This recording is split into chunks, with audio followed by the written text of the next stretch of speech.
Hey, how's it going? How's it swimming? Hopefully not too much swimming. It's very cold out. It's freezing. Goodness. My fingers were like ingots of iron last night. I was waiting outside a friend's apartment waiting to be let in, and he was dawdling. I nearly died. My fluids nearly turned solid. But that's neither here nor there. Well, it was there, but it's not here anymore. So now on we go. My first interview on this podcast, as promised. Now, I would say he needs no introduction, except he really does. So I'm going to introduce him. Yeah, this man you're about to meet is named Jackson Grant Collins. Now, he'll tell you a bit about himself, I suppose. But we went to college together. He's still there, the slowpoke. I've moved far past that. Those days are behind me. I suppose there's not much point in me doing anything other than saying, enjoy this interview to the studio, to the right over there, recorded a month ago.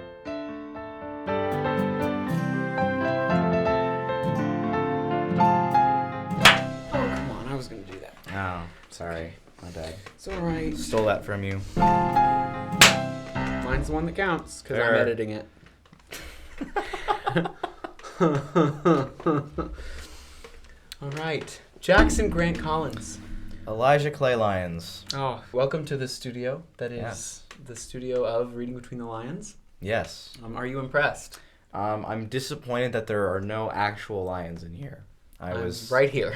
No, like actual I'm lion. There's a lion statue right over there. That's not a real one. It's not alive. I see. Elijah. That's what I was hoping for, and I'm slightly disappointed. You're very. I've also seen this room before. Have it you was seen a it studio. with all of the studio equipment? No, I have not. So are you impressed at the changes I've made? Have I grown up well? Have you grown up well? That's a completely different question. No. Have I grown into my potential as someone who produces a podcast? I gotta hear the first episode before I can that's true. take that seriously. So. Oh, right. For clarification, at the time of filming this, the first episode has not yet come out. Yes. So. And I don't even let my friends listen to it. So. Oh yeah. No, he doesn't let me listen to anything he does. No. I've never seen him do anything worthwhile in his life because he won't show me anything worthwhile.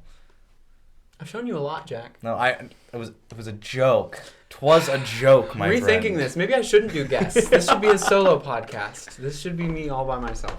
All right. So for this first bit, we're gonna get to know you. And so for this, you got to pretend you don't know me, which for you should be a pleasant experience. Oh yes, good. Finally, about time. All right. So what you as a person, what are you doing now? Like, what sort of things do you do now? Well, right now I'm sitting down. Now in your lifetime of life. Oh, okay. You gotta be specific with these, man. So right now I am a senior at College of the Ozarks. I'm a vocal music education major. Vocal music education. Do you intend to teach people how to music vocally? Yes, that is the goal. In my greatest words, I teach the children to sing songs. You teach the children the sing songs? These sing songs. These sing songs. These sing songs. What classifies a sing song? It's where you sing a song. It's a sing song. Tight. Yeah. Okay. But yeah, I'm a senior year. I'm getting ready to do my senior recital next semester, which will be great. Can I be in it? Yes. Good. We haven't discussed this beforehand. I was about to say you were the first one to I knew the answer. Officially agree after my email. So that's what you're doing now. Yes. So what is I'm going to start with the bad so we can move to the good. What is the most boring thing that you have going on right now? Like the thing that you're not really looking forward to, but you're going to have to do. I have a music history final tomorrow. That's going to suck. Wow. Yeah? I hate music history tests. Okay. Yeah, music. Who do you have it with? Dr. Christian. It's not as much the content because they find the content interesting. It's just that she's probably gonna have like 3 or 4 handwritten essay questions, and it physically hurts to complete her tests. Physically. Because you're. Yes. It physically hurt me to complete a music theory final because I had a broken right hand, and I asked, hey, could someone transcribe? And he said, no, you can handle it. So I handled it. boy. With my left hand. I was writing music notes with my left hand. Wow. Anyway, Wow. I believe I got an... I think the lesson here is don't break 98%. break your hands. I have a couple friends who could listen to that advice. One of my friends from the show just broke her hand. Oh, So- like in the middle of the show? In or... the middle of the show. Oh, classic Sierra move right there. She kept going. She kept on going, and she's gonna have to have surgery. Oh, that's fun. But anyway, so now what's the most exciting thing you have going on right now or coming up in the future? I don't know how much I can talk about the most exciting thing that's going on in my life right now. Okay, we know.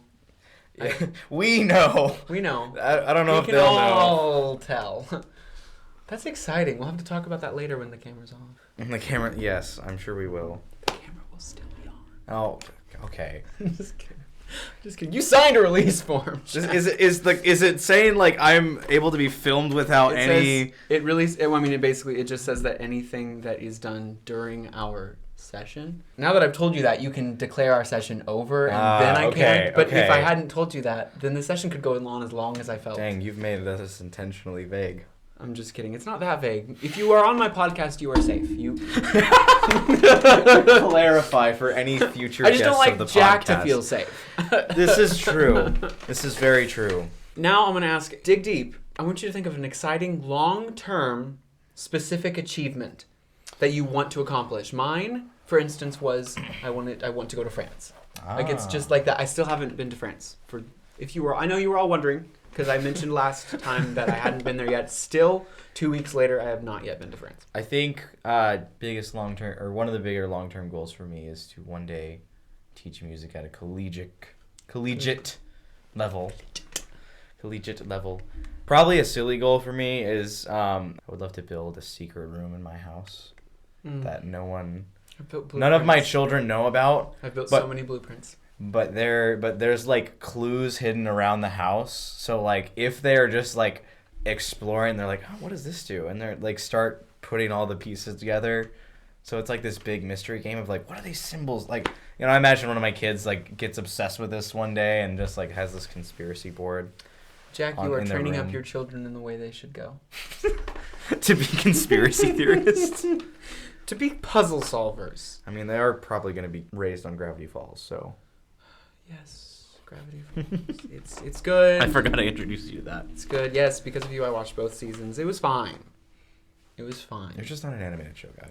Yeah, well, we have conversation topics coming up kind of about... Oh, okay. Not the show necessarily, but just different opinions we have about media in general. Oh, okay. I just want to touch on one thing real quick. I'm trying not to be offended. Are you saying that my long-term goal to go to France is silly?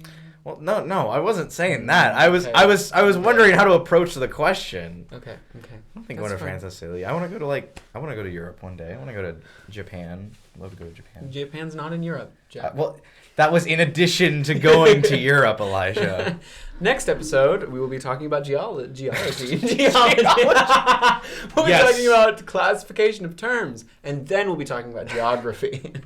So now we're going back into the fact that I do know you.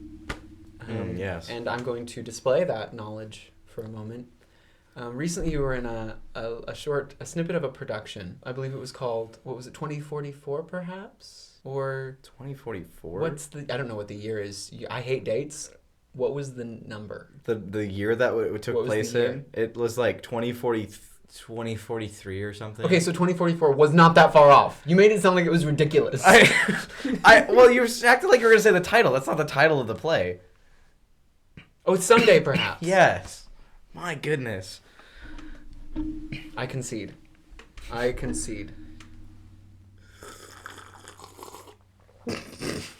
Okay.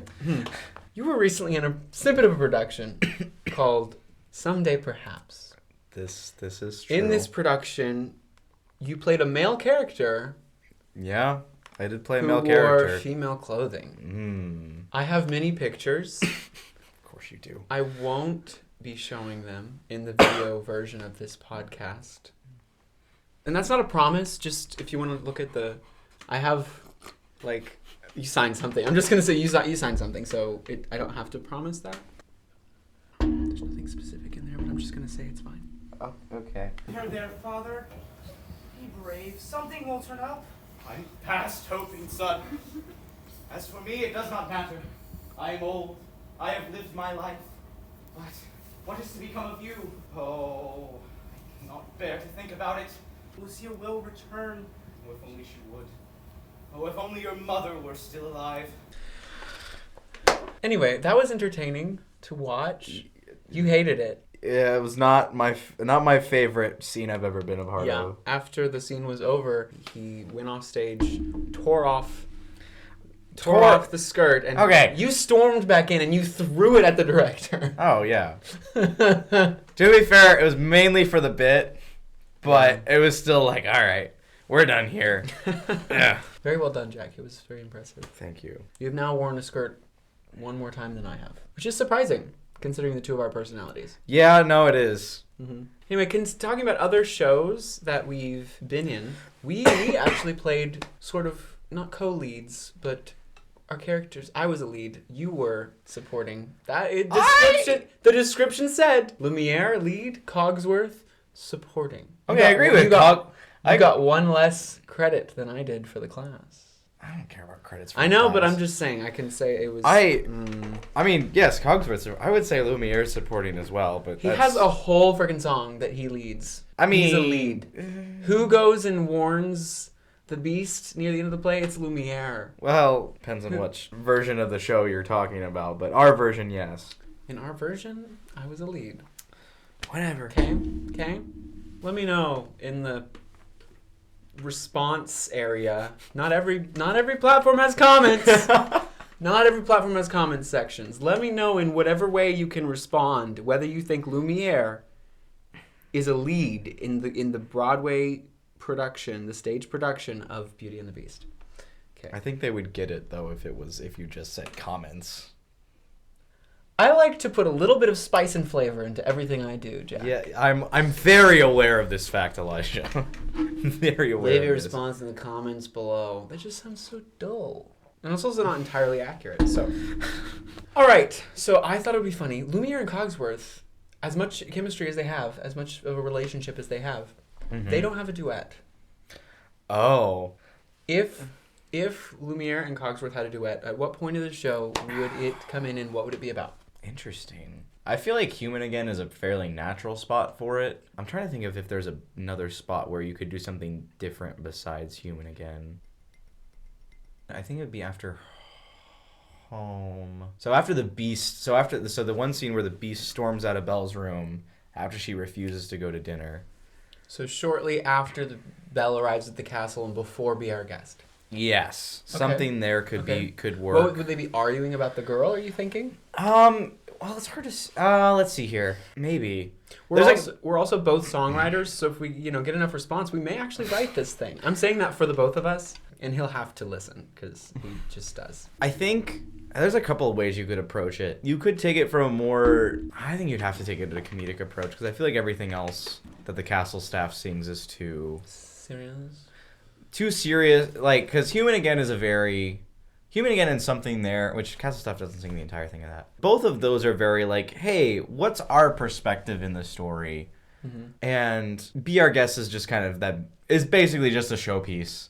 That was a piece that's just like a darn tootin'. Oh yeah, no, it's phenomenal. But it's very much like, okay, we're just showing off at this point. That's the purpose of the song. Mm-hmm. This one, I think, could be a little bit more of a comedic piece. I think we would need to explore their relationship a little bit. Yes. I think personally, and here's my theory about Beauty and the Beast. Oh. One of them. I don't know if you totally agreed, but it's true. So, Mr. Bush agreed. Our music director agreed. So, of course he did. Is that Cogsworth used to be head of the household, and then he got really, really stupid old. And so Lumiere, being good at everything, steps in and he takes over the role. He's also the best friend of the Beast. Like, he and the Beast are close.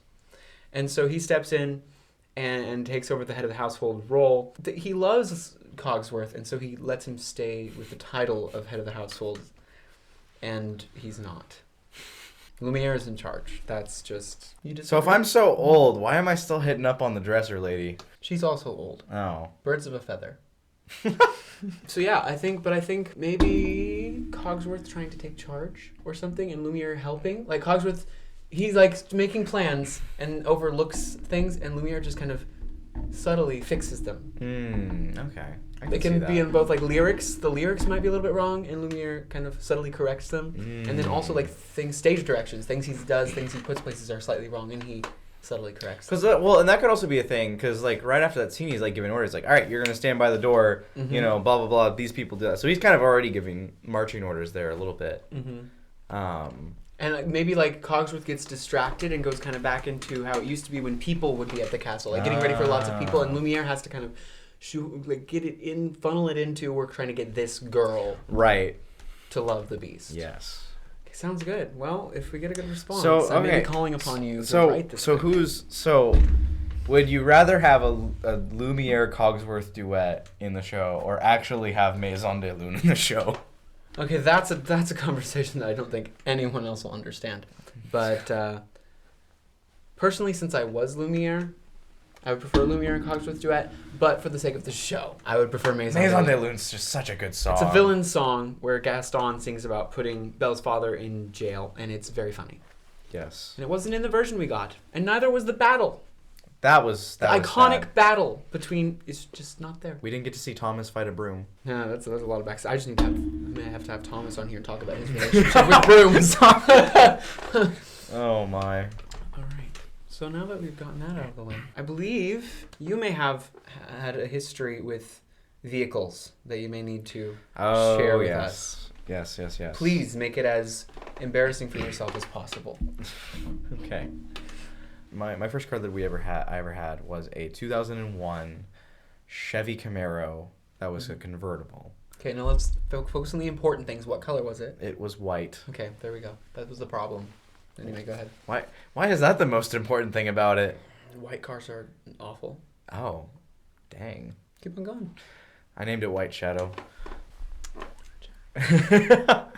So anyways, love this car to death. I mean, having a convertible is just a flex. Plus, Camaros are my favorite cars. Like, that specific, like, age of Camaros is not my favorite, but, like, I get to say I have a Camaro. Like, that's pretty cool. The different ages of Camaro that I'm familiar with. Oh, yes. You know, the car guys will get it, you know. I had that as rear-wheel drive, the right kind of engine that we wanted. One day, during, you know, an Illinois winter, when it snowed the night before.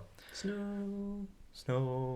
I can never get the chord right. I always want to do a normal root position 7 dominant chord, and it's not the right. I have activated the music nerd. I'm so sorry. Go back to what you were doing.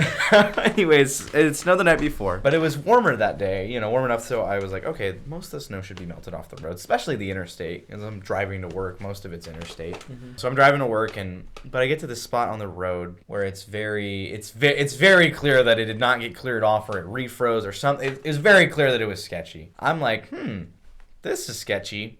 Oh, well, I should be fine as long as I stay in, like, the places where, like, tire treads had, like, worn out and melted some spots. But then I made my first mistake in this situation was, I tried to pass a car. I wasn't running late to work, but I wasn't as early as I would like to be. So I was going a little faster than I normally did. Nothing crazy. I went and passed this car, and I should have known, because the car tried to get into my lane, which was a much clearer and, like, very more well-kept lane at that point. I started going by them, and they stayed in their lane, and I passed them. I went to go get back into the other lane, which was my next mistake, which was dumb. I don't know why I ever decided to do that. I then began to fishtail. And for those of you who don't know what fishtail means... It's a form of bracelet that you make with little rubber bands as a child? No, a fishtail is when the back end of your car swings one direction. Basically, Which one sounds more fun? Which definition... For those of you, for you European racing fans, it's oversteer. Why are you on this podcast? You invited me. But anyways, I start fishtailing one way, and I pull good old Doc Hudson, turn right to go left, try and correct it. I start going the other way, and it's rear-wheel drive, so when you get into fishtail on rear-wheel drive, it's really hard to get it back unless you have, like, good weight and traction in the back, which I did not. I don't know. Just like, what? Like, I don't know. I've never passed out before. How the heck am I supposed to know if I passed out or not? I did go into the ditch. Yes, very funny. I see snow fly up, and the next thing I know, I am hanging upside down in my car. My windshield is, cracked underneath me, and I'm like, oh, dang, I just got in a car wreck. This is not good. Generally isn't. No, it's not. Well, the fact that I was upside down was also kind of insane too. It's not a typical car crash. And like from the outside, it looked so bad that like they immediately called the helicopter. Like, okay, this guy's either dead or he's almost dead. You know. Dang it. But like I was fine. Like that was the thing. Like the way I landed in the ditch was like honestly like if it was like just a few feet in a different angle, I probably would have been, because again, this is a convertible. It does not have a roll cage on it. Yeah. It was not meant to flip over. So I'm like sitting there and It's because it was a white car. What? Oh it wasn't. You're blaming it on the convertible, but it's because it was white. No, I'm pretty sure it was because it was convertible. Agree to disagree. Whatever. So I'm sitting there and a guy pulled over, came over. I wasn't getting great signal, so he came and called 911 or whatever. Paramedics arrived. They're trying to get me out. Both the doors aren't opening regularly. They think they were just locked, so they're trying to get me out. They like threw a little gap in the window or whatever. They had like heated cloths for like the winter time and stuff. And so they're like, all right, have these for warmth, you know, and we'll be using tools. So like we'll tell you to like kind of cover your head and stuff just to make sure no debris hits you or anything. This one lady's kind of asking me questions. She's like, all right, you know, who are you? What are your age? All the normal paramedic questions. And she asked me about what happened, and I was like... Did she ask you what your favorite color was? She did not ask me what my favorite color was. She's not asking the important questions. Well, I think the more important question was, like, are you okay? But color is anything so hurting, important. or there's any shooting pains in your body at all? I think those are the more important questions in the situation. You would, being the victim. Well, yeah, I would. Well, anyway, she then asked me... She was asking me what happened and kind of sequence of events. She's like, all right, did you pass out? And I was like... She's like... Yeah, let's definitely bring the helicopter just in case. And I was like, I'm fine. Like, if literally anybody who knew me, like, was there, they'd be like, oh, yeah, he's fine. I'm just like, I don't know. Which is his most common catchphrase, I think. I don't know. I don't know. I don't know. And somebody do a trap remix of that. I don't know. I don't know. My poor parents in this whole thing. I was able to call my mom and be like... Poor parents in general. I was able to call my mom, and I was like, hey mom, I'm in a wreck, I can't get out, I've got somebody here with me, they've got people on the way, like, don't worry about it, I'm good. My most important thing with the call was like, hey, can you tell work I'm probably either gonna be late or I'm not gonna be there. That's what's important. Oh yeah, you know, I was very concerned about that in the moment. And again, it was kind of spotty reception, so she could only get a little bit of what I was saying, but she got that I was okay. I was in a wreck, I couldn't get out. I was okay. That was what she said. And she called my dad because my dad was working in town. My dad gets there, you know, I didn't tell her that the car was flipped over. I was just like, I'm in a wreck. I didn't feel like that detail was very important. I was just like, got in a wreck. Boing. I got in a wreck. Boing. But my dad got there. And he sees the place where I'm at, and they've got the helicopter there, and he's like, oh, that can't be Jack's wreck. So he's going down the highway, and he's like, no, wait a minute. That is. And so he pulls around, and he calls my mom, and he's like, what the heck? Like, why did you tell me he was flipped over? And she's like, what do you mean he's flipped over? I just talked to him. What do you mean there's a helicopter on the highway? And, like, they're both freaking out, and it's just because I didn't tell them that I flipped over. And I was like, sorry. Didn't think it was super important at the time. They knew what color the car was, though, right? Yes. Then they knew the important details. I guess. I get in the helicopter, free helicopter ride. Although I was mad because I had just gotten a new sweatshirt that day, and they had to use scissors. Proportion, Jack. I mean, put it into proportion. You got a free helicopter ride. You mean put it into perspective? Proportion works too, doesn't it? I've never heard anybody use... Put it into proportion with the other... Okay. I mean, that makes sense, but that's not what people usually say. I've heard both. I've never heard put it in proportion. It could just be me, but I've never heard... I prefer proportion because perspective is just looking at... I don't know. Perspective is only looking... Proportion is in relation to other things. I don't know. Okay. Interesting. They both work I've just never heard that before. They both work. Yeah, they I'm not do. dissing either, but I prefer proportion. Fair enough. But yeah, I got a new sweatshirt that day, and they had to use the scissors to, you know, cut it off to make sure I was freaking alive. I think they also cut up my jeans. And tragically, you bought new ones. What can I say? I like jeans. It's okay, I do too. But often. But yeah, I'm just chilling there. Gave me a helicopter ride. I was annoyed because they tried to put an IV in the first time in my shoulder, and it didn't work. And so they had to do it again when I got to the hospital. And I'm like, bro, really? But I went to the hospital. They got to the hospital, did the quick examination on me. They're like, you know, they didn't see anything immediately wrong. But I got there, and they're waiting for me. And then my dad and my pastor get there. For a little bit of context of what This next part of the story is there is a There's comedian. more to the story. Oh, there's much more to the story. Not much more, but there's a few more things to the story. Okay. A few more interesting tidbits. So there's a comedian named Preacher. Are you familiar with Preacher Lawson? No. Okay, he was on AGT. He was like a finalist on AGT a while back. But he has a bit in one of his routines where he's like, "Oh, dude, you got a motorcycle? Motorcycle, those things are crazy. They're super dangerous. My sister got in a car wreck the other day. Her car flipped 8 times. She's not going to be alive." And he's like, who the heck counted? Like, you're just flipping in the air when you're going on, and it's just like, 1! And so I'm going through this story with my dad. I was like, yeah, I got back in the lane. I fishtaileded. I flipped the car, and blah, blah, blah, blah, blah. And he's like, so did you count how many times you flipped over? And I started dying laughing in the hospital room. He's like, keep your voice down. Somebody's going to think you're having a medical emergency here. You do laugh as though you're having a medical emergency.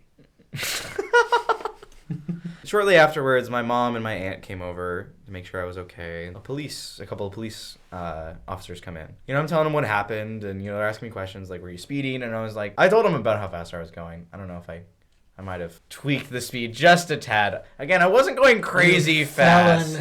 At the most, going 10 over, maybe 5. I don't remember. It's been a while. And they're like, all right, considering the conditions of the day, we're probably going to give you a ticket first. Too fast for conditions. I didn't say this to them, but in my head, I'm like, I respect you guys wanting to uphold the law. That's awesome. Quick survey of what's going on here. I have totaled my car.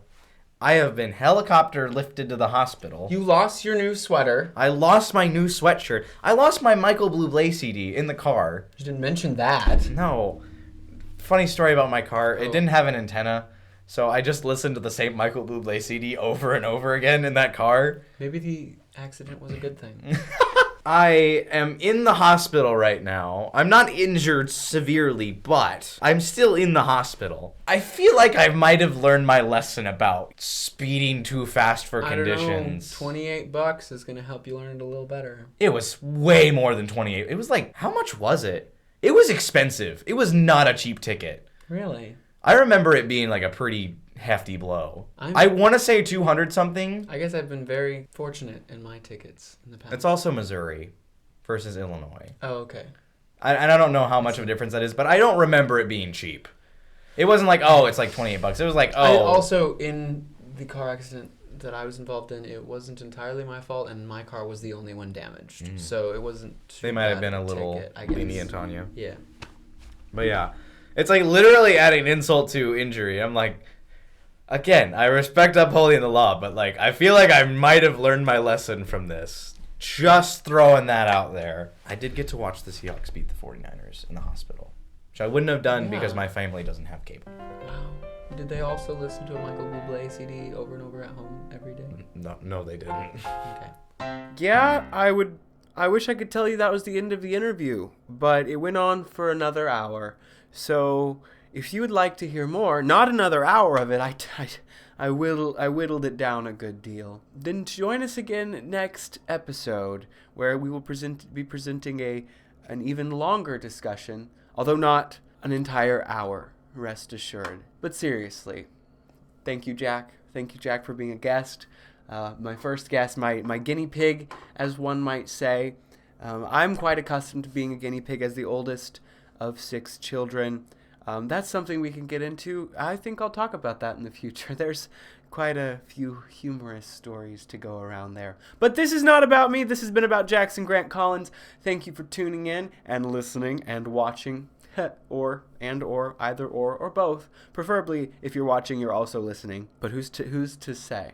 Maybe you just want to practice your lip reading. I'm going to make that very difficult here for a second, just because I don't want you to succeed. I'm kidding. I don't know why. I don't understand me. Anyway, have just the most fabulous day, and join us next time for more of Jackson Grant Collins.